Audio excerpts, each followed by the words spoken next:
Tim, this is an article that came out. This is an op-ed in the New York Times from like a week or so ago, and got a lot of burn on the internet when it came out. This is David Brooks is one of our friend of the show, one of our from Brooks Brothers. From the Brooks Brothers. He is one of our boys. Yeah, he's one of our boys. He's one of the Brooks brothers. Albert Brooks' brother. Yeah. So he wrote an opinion column for the Times called "Why Trump Voters Stick with Him." Okay. An imagined conversation with Flyover Man. Right. Okay. Bad start. Yeah. So the entire thing is a dialogue that he is Sort of a Socratic dialogue, if you will. Right. he has imagined a dialogue of between a character called Urban Guy and a character called Flyover Man that are sort of stand-ins for Urban Guy is the sort of blue state. Someone who follows the news, is very concerned about our democracy and Donald Trump. Right. And Flyover Man is the Trump voter who is going to explain to this person, why these people stick with Donald Trump despite all of his numerous, crimes. And, how much time would it have taken for him to just come up with names for these two people? Regular names. That would confuse the audience. They would forget which one was which. Okay. So it's just Flyover Man, and I realize I love what you tweeted though. The Flyover Man, every man loves Urban Man. I realize that's basically like 21st century politics. Yeah. Flyover Man hates Urban Man. Yeah. They have a fight. Flyover wins. That's where we are. Meanwhile, both of them are right now standing in line together at Starbucks at some airport in O'Hare or something like that. No, everyone has the same experience. Yeah, exactly. American experience is pretty fucking uniform. God. There's this, fucking lines at airport fancy foodieries is blowing my mind this week. Were you at O'Hare this week? No, I was in Vancouver and then in Newark, and there was a line at the Newark airport that had to have been like a city block to go to some shitty food place. What was the place you saw in O'Hare? It was like Burger Citizen or something? Burger Citizen. Yeah, Burger Citizen. And you know what they have at Newark now are literal porta potties in the terminal. They're like, it's called like extra bathrooms or something, but they're like in a box that are just out in the open. Like Tim, I thought I'm pretty sure those are the breastfeeding stuff. Yeah, those are breastfeeding. No. I know what you're talking about. No, you should be doing that in there, dude. These are new. All right, so I was looking for this one, Tim. You could help embody the character of a Flyover Man. Flyover Man. And you can hear. I've pulled up my phone. I will play the part of Urban Guy. Okay, this is a cold read, so that's going to be tough for you. It's a big stretch for me, the Urban Guy character. So let's begin here with Urban Guy begins this dialogue by saying. So we're talking to each other? Yeah, we're talking to each other. What's the context? Like we're just in line at Starbucks at O'Hare Airport? We're at the Newark airport. Okay. We're waiting online to go into the breastfeeding pod to jack each other off or, come together as Americans. I like to think they're both in the afterlife awaiting eternal judgment. So this is David Brooks' imagined dialogue between what he imagines as his reader in the New York Times, the urban person. Urban guy. And the people that they don't get or disdain or like what he's cueing them, filling them in on what they need to know about the people who are sticking by Trump. About fire from right. Yeah. So okay, let's just begin here. I hope you got to get like. No, I hope you read the rough transcript of that Trump phone call with the Ukrainian president. Trump clearly used public power to ask a foreign leader to dig up dirt on his political opponent. I'm sorry. Am I literally talking to Chris Hayes, or is this just a? What should I do? Urban Guy was the other name for All In with Chris Hayes. I'm going to use my actual voice because I am an actual cosmopolitan urban. Yeah, there you go. So Trump clearly, and you're not an actor, so even better. Boom. Trump clearly used public power to ask a foreign leader to dig up dirt on his political opponent. This is impeachable. I don't see how you can deny the facts in front of your face. I haven't really had time to look into it. There's always some fight between Trump and the East Coast media. I guess I just try to stay focused on the big picture. Big picture is this. We knew this guy was a snake when we signed up, but he was the only one who saw us. He was the only one who saw that the America we love is being transformed in front of our eyes. Good jobs for hardworking people were gone.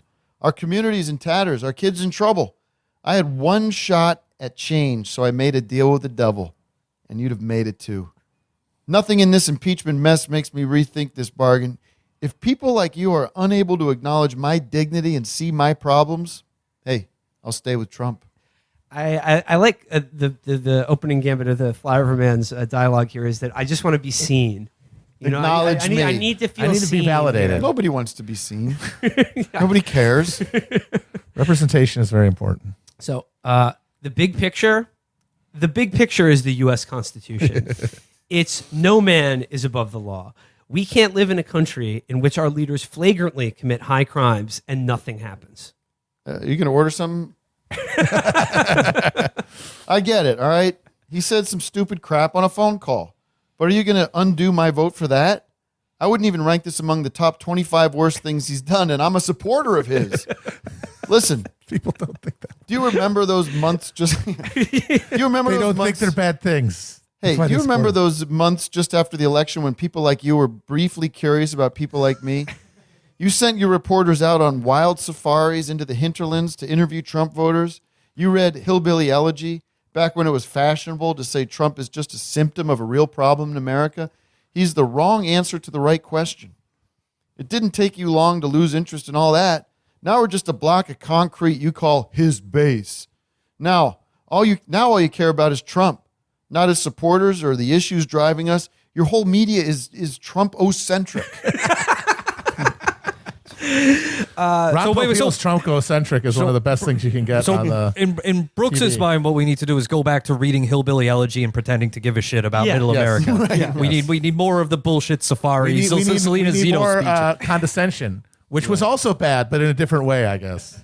But he is right though that the average David Brooks reader did go through a phase where they all read and loved that Yes. shitty book Hillbilly Yes, Elegy and yes. thought they understood it. Right. Yeah. But clearly that wasn't good enough. So okay, you say the whole media is Trump-ocentric. Well, we became Trump-ocentric because his daily outrages undermine norms, spread xenophobia, degrade public morality. You think that because you have the kind of jobs that allow you to follow Twitter all day. Ooh. That's a good point. I don't have that luxury. So all that passing nonsense seems far away. I have to deal with the actual realities of life. 1, mass immigration is changing my town, region, and state. Normal thing to say. Not only my town, but my region and state. Think of the region. If you don't care for the city, please think of the region. You know where the town limit is? We're talking beyond that. I'm talking the region. The greater metropolitan area. 2, the cultural liberalism you preach but don't practice is leading to the breakdown of families up and down my block, to the left and to the right. Children out of wedlock, young men with no dad when they're young and no wife in their life when they're grown.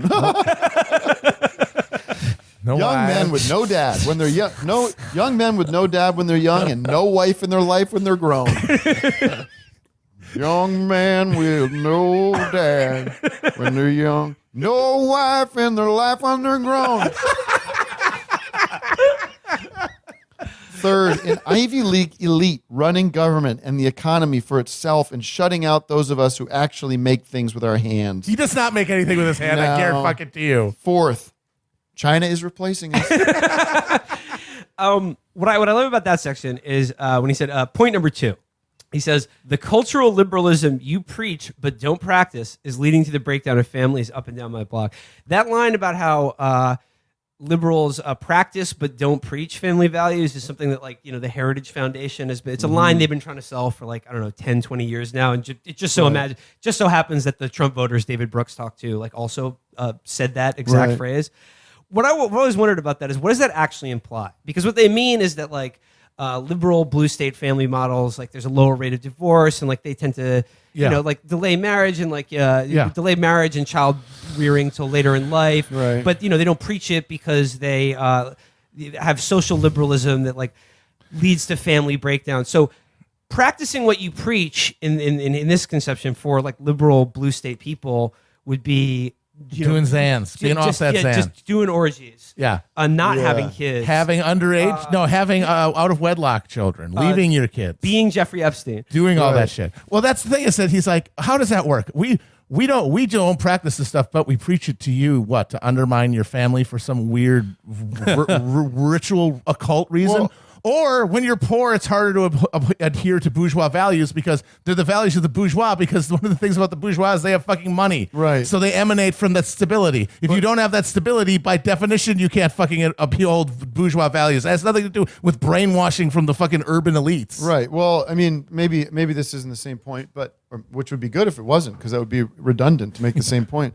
But I think about like Los Feliz in Cali, where I don't live there. I used to live in Los Feliz, like the most liberal, elite-y kind of. It's not rich at all. It's not like a Beverly Hills or anything, but it's sort of just like there's a diverse, fairly diverse, but mostly liberal little part of Los Angeles, and it's super high functioning in terms of just like a nice place to live, where everything seems to work, and there's not a lot of crime. The people are very friendly to each other. It's very functional. Like you'd want to live. Like anybody from Flyover Man would feel very comfortable living there. But it's full of gay people that are raising kids, and full of alternative lifestyle type people. But it just feels like you could look at that community there and say, well, that's working pretty well. But they do have money. They have more money than what makes social cohesion possible. Yeah. It's people not being on the knife side, it's having stability. Right. Exactly.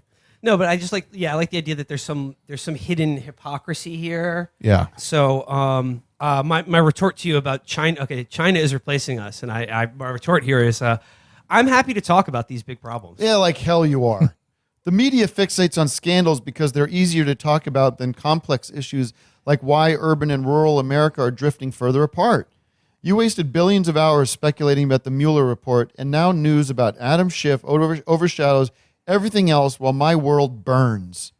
Let's face it, bashing Trump is the media's business model. That's what drives eyeballs and profit. Does Urban Guy work in the media? Like, this is like yelling at the TV. Right. Well, also, Flyover Man began this by saying, or like one of his second comebacks was like, look, I don't have one of these jobs that allows me to check Twitter all day. Right. I do have one of the jobs that allows me to watch television all day and know about Adam Schiff and the Mueller report and how actually give a kind of astute media analysis about the economic incentives driving the news model and Yeah, and also what's so fraudulent about this is in a time when you have so many options for how you receive information and consume, if you just were a person that put on CNN every night, it would seem super hyper focused on a very narrow issue, which it is every night. It's those dopes, Cuomo and Don Lemon, who are like insufferable fools, like talking about the micro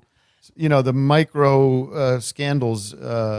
There's room for that for sure, but this guy, if he's interested in all, there's so many different ways to learn about what's going on. The only way to make a way that I think would really help people make sense of a lot of this stuff and avoid a lot of the confusion that's in this piece is if people who watched a lot of TV, a lot of cable news at home, like not people who watched it at an airport or waiting at the doctor's office, people who sat down and watched it.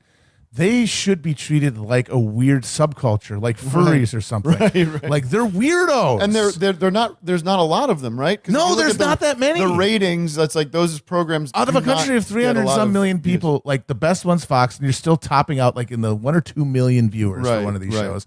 No, you combine the rest of them, it's not that much more than that. Right. It's a small group of freaks, right? And like the idea that in discourse is in any way reflective of any greater trends is crazy. But Brooks is in that small group. He is, of course, so yes. That's how he's reacting. He's in those fucking green rooms, just eating like the little Bischoff fucking cookies you get in the airport, airplane all day. Yeah, they have chips in there too. Yeah, it's pretty good. Urban Guy's reply here. We can't have a productive conversation with Trump around. He lies with abandon. He slanders and insults. He pollutes the water near and far. He's the bad guy from Captain Planet. He's that Fern Gully smog monster. Well, we can't have productive conversations if every time I open my mouth you call me a bigot. You may not realize this, but you have Trump supporters around you all the time. It's just that we've learned to keep our mouths shut in your presence. The crushing climate of blue cultural privilege is too strangulating. It's too strangulating.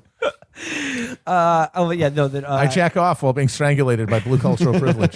That's that hypocrisy we're talking about. In practice, don't preach it. Yeah, again, like the idea here. First of all, Urban Guy is not called Flyover Man a bigot yet, but he's going with that. and he's saying like, you have Trump supporters around you all the time, and we've just learned to like, be quiet. It's has an eerie echo with like they're trying to make being a Trump voter like what being gay was like in the 1950s or something. Right. Yeah. Where it's just like, like if you're among your boys and you're Can't doing talk jokes about about, like you never know, one of them might just be a Trump voter. Yeah. I read it a slightly different way. I think it's a veiled threat to say, walking among you, even in your liberal enclaves, are Trump supporters. You never know. One day we're all going to put on the MAGA hat at once and stab you. Sweet relief. Okay, I get it. You're not the first person to spin the right-wing victim narrative in front of me. My freaking wife does that all the time. Okay, you're not the first person to spin the right-wing victim narrative in front of me. Why don't we focus on impeachment, on rule of law? Fine. Bottom line, I would be open to impeachment if you cared about my problems. I'd be open if all these silent Republican dissenters in the Senate had given me some GOP alternative candidate who speaks our language and addresses our issues. I'd be open if there was a moderate Democratic Party that I thought deserved a shot. But I only see Democrats who make everything worse. Open the border, socialism, more power to Washington. You could have paid attention to the forces driving Trumpism, but you ignored us. So please, don't ask us to sign up for our own obliteration or support your impeachment. This is about identity and pride. Here's a confession. I used to think Trump was a jerk. Now, after 3 years of battle, I see him as my captain. He deserves my loyalty, thick and thin. See you in hell, brother. Wow. I did not see that turn. Yeah, no. Is that when he detonates his suicide vest? Yeah. And it's like right after that, it should have been like, Flyover Man, your mocha latte and bagel sandwich are ready? Anyone? Yeah. Yeah, your Cinnabon is all hot for you. Boy, what a dark turn. It feels like he just kind of ran out of steam on that one, right? Like, I got to wrap this up. This was fun, but I was almost getting somewhere. He gets all bitter, and he's like, well, you were out partying. I was making America great again. And now, when the flames are at your door, you come begging for my help. We figured this out like in the many, many times we've read David Brooks on this show. Like we figured it out by this point. Like the way to understand every David Brooks column is that they're all about himself. Yes. Right. They're like so Flyover Man and Urban Guy are both David Brooks. This is like these are forces inside himself that he's giving voice Smeagol to. and Gollum. Right. Yeah. But yeah, I mean, when I watch him almost every week on the PBS NewsHour, him and the other guy, Brooks and Mark Shields. Mark Shields. Yeah. And I like watching those two guys. But he does seem totally painfully conflicted about his own perspective on the world. Yeah. He feels shame, and like his columns are a way of coping with that shame and sort of displacing it onto like I guess the urban half of him or the condescending part of himself. But the thing is, like what's disingenuous about this is that he says it like this is based on interactions that I've had with Trump supporters in like Missouri. And it's like, no, it's not. This is just interactions you've had with your friends who also support Donald Trump. The beauty of being a New York Times opinion guy is that you never have to talk to any other person your entire life. Right. And still have opinions about what they think. It's great. Sure. Yeah, he's not talking to anybody at the car dealership. Or at the, as he one time said, Applebee's salad bar, a thing that does not exist. Nice.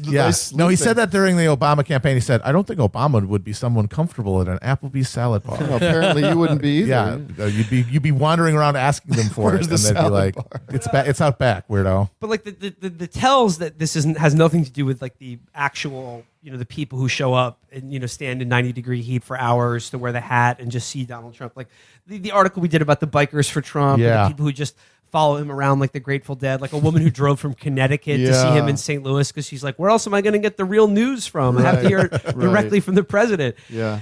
The tells are like, Matt, you identified this early along where he's just like, the Ukraine call, that's not even in the top 25 most awful things you've ever done. And it's like that list, like they all think those things are good. Yeah. Right. They don't think he's ever done anything wrong because, look, it makes the people they don't like mad. By definition, it was good. Up to and including like all of his like ludicrous infidelities. Yeah. And, like open. That's cool. That's boss. That's baller. He's a pimp. In the same way that I would love to see my own work from the perspective of that woman who hated the movie so badly, just to experience that. I would like to feel that for Trump to feel that feeling of being like, hey man, you know, and nobody's perfect, but he's my guy, you know, and I think he's kind of cool. You know, like imagine having that feeling about what you see there. He's low-key nutty with it. No, you're right. I would like to like a sort of a being John Malkovich thing where I could experience for like a day. Right. Eventually they'll create these like empathy pills, and you can like go, I'll like Trump supporter and just